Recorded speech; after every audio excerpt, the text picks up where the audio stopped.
So let me first talk about the bond sale yesterday, the €3 billion Eurobond sale. We were hearing it was oversubscribed by more than 6 times. Can you give us an update on how oversubscribed it was and how that sale went? Well, thank you very much indeed for this morning. It's good to be here. I think yesterday was overwhelming, not only for Ghana, but for Africa in terms of the story. Today the IMF board sits for hopefully the successful conclusion of Ghana's program and therefore an exit. And therefore the market in our mind has overwhelmingly endorsed the policies we've gone through the past 2 years and their comfort that going forward the country is in a good position to do well. So essentially we came out for $3 billion and amazingly in 3 tranches of 7-year, 12-year and 31-year, and all of those were overwhelmingly oversubscribed, as you mentioned. At some point, $22 billion ended up at 19.9, in which we closed with $3 billion. Minister, good morning. It's Manis in Dubai. With that kind of good appetite, I'm bound to ask you, will you come back to the market in 2019? And maybe even more so, would you even consider or deny that you will go for 100-year bonds? What do you think? Well, I mean, it certainly gives one reason to pause. There's usually speculation that election years are years in which countries sort of bust their budgets. Right now, I think we are comfortable with what we have done. We understand the market sentiment.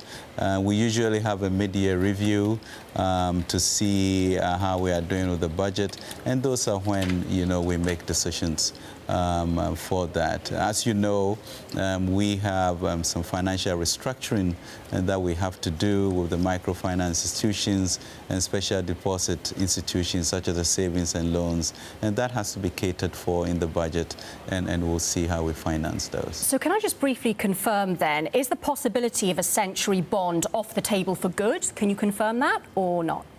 I don't think anything is ever off the table for good, because really the issue is that the market has told us that they are comfortable with 31s. We have some very long-term restructuring things that we have to do in terms of infrastructure.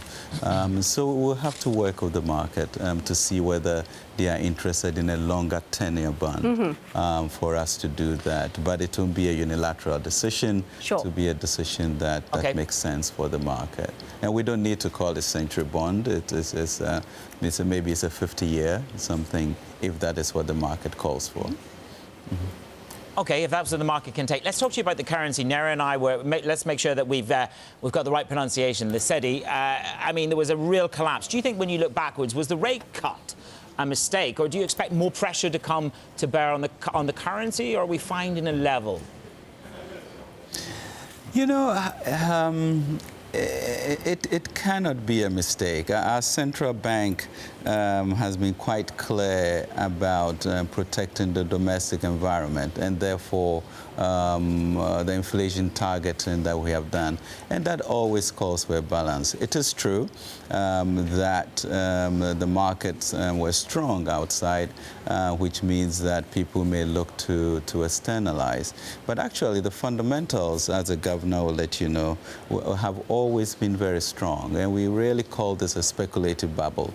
And the issues that came to bear was one, Ghana was leaving the IMF, and there was a certain amount of cynicism or spookiness from that, so that occurred.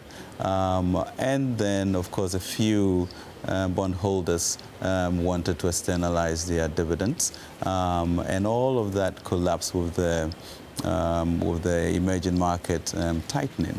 Yes. And that's really what occurred. And as you can see, as quickly as it came, so quickly is it going. Yes, you mentioned the IMF. Now, since 2016, you've halved the budget deficit, you've brought debt down as well. Is Ghana now prepared to go it alone, or will you continue with some sort of IMF assistance, for example, the Policy Support Instrument Programme?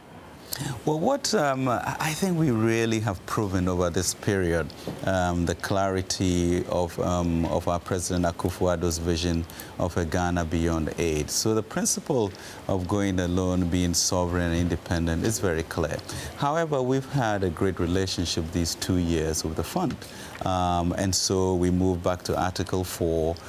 It's now a 12-month review in which they come in every 6 months. We've also established an economic policy coordinating committee in which they will sit in. So the sense of the IMF as a trusted advisor is something that will go on with. Only there's no money at the end of the table, but the rigor of reviews, etc., will continue. And I think that's a healthy relationship.